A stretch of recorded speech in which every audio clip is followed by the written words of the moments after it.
That's why they pay athletes these fantastic salaries. I was listening to the radio the other day. They just contracted to pay one player on one team $6 million a year. Can you believe this?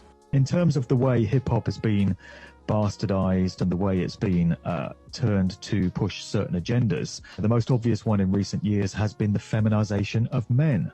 So if you think back to when I was coming up in the hip-hop game in the 90s and just getting into that music and starting to play it on the radio and playing it in clubs, it was very, very rare to find a gay rapper. And I remember in 1999, there was this phenomenon of the gay rapper. There was like this rumor going around the industry that a certain high-profile rapper was gay, because back in the late 90s, that was a major event, because hip-hop was so kind of macho, you know, masculine, that anyone that came out as gay in that industry was ridiculed and was kind of laughed out of the game, rightly or wrongly. I'm not saying that was a correct approach, but look at how things have changed now, due to social engineering, due to that slow drip effect of changing people's attitudes, changing people's perceptions. Now, it's no big deal at all to have gay rappers. And actually, you have many. And why is that? It's the Roman circus. What does the emperor do when the people become restive, and when the people are asking questions, and when the people don't like the policies of the emperor? He sends them to the circus. He creates a circus. He builds a giant coliseum. And he begins to throw the Christians to the lions. And he has great chariot races and football games and basketball games, all to keep the idiots preoccupied with things that don't mean anything in the scheme of the entire world. Prominent hip-hop artists who are getting pictured wearing dresses, getting pictured wearing women's clothing. They're very feminine in that they're wearing rainbow colors, they're wearing makeup, eyeshadow, all of this. And nobody thinks this is unusual anymore. Nobody's got any kind of objection to this. And it just speaks to how social engineering gets done over the years, and people's attitudes get slowly changed. And the feminization of men has become a very serious problem in society now.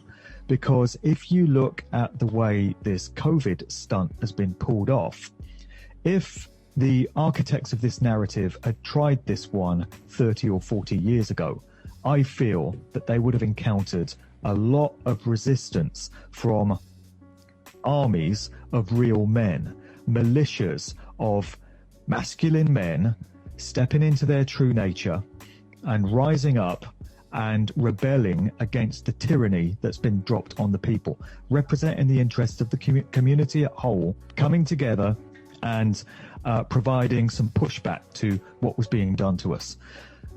That would have happened, I feel, in previous generations. But in 2020, 2021, no such resistance. And I can speak to the dynamic here in the UK because I feel a very successful job has been done, probably at the hands of the Tavistock Institute and all these social engineers, of dumbing men down, feminizing them, removing that natural masculine tendency out of them, that self-defense instinct that should be there in authentic men, because that's what it means to be a real male.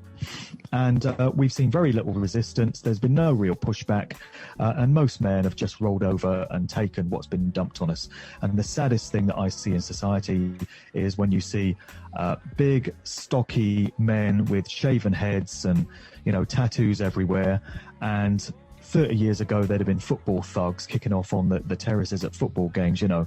But these days, they're wearing a mask, standing behind a bit of tape in the supermarket, doing what they're told by some 16-year-old COVID marshal on the door, and not picking up any kind of fuss whatsoever. So, R.I.P. real men. So that they don't have the time to learn what the truth is. So they don't ever get smart enough to learn how they're being manipulated. So they don't ever question the emperor. That's why they pay a player on a football team or a baseball team $1 million or $2 million or $3 million a year. It is the Roman circus. I know men who don't know anything in the world except who plays third base for the Mets. And they think that's a great accomplishment. And they meet and pat each other on the back and bond and go have cocktails and talk about what this guy that plays third base for the Mets did in last night's game. sad. It's really sad. Is there any room in a kind of society where these manipulations are not taking place for this type of entertainment or any type of entertainment at all? If people understand that a game is a game, if people understand that nobody, no matter what they do, is worth paying $2 or $3 million a year for,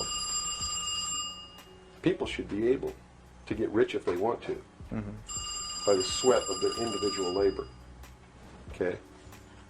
By going out and doing something for the world, not by taking people's minds away from the emperor.